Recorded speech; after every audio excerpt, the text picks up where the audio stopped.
ગુજરાત પોલીસે ઇન્ટરસ્ટેટ ગેરકાયદેસર હથિયાર રેકેટનો પર્દાફાશ કર્યો છે।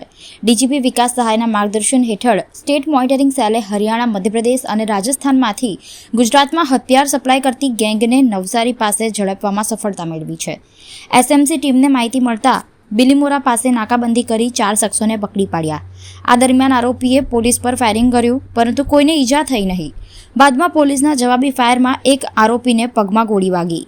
પોલીસે 4 આરોપી કે જેમાં મધ્યપ્રદેશના મનીષ કુંપાવત, હરિયાણાના યશસિંહ, મધ્યપ્રદેશના ઋષભ શર્મા અને રાજસ્થાનના મદન કુંપાવતને ઝડપી પાડ્યા છે। તેમની પાસેથી 3 હથિયાર અને 27 રાઉન્ડ રિકવર કરાયા છે। આરોપી સામે અગાઉ મર્ડર, ખંડણી, એનડીપીએસ અને આર્મ્સ એક્ટના ગુનાઓ નોંધાયેલા છે। હાલ સ્ટેટ મોનિટરિંગ સેલ તેમની વધુ પૂછપરછ કરી રહી છે કે હથિયારોનો ઉપયોગ ક્યાં માટે થવાનો હતો।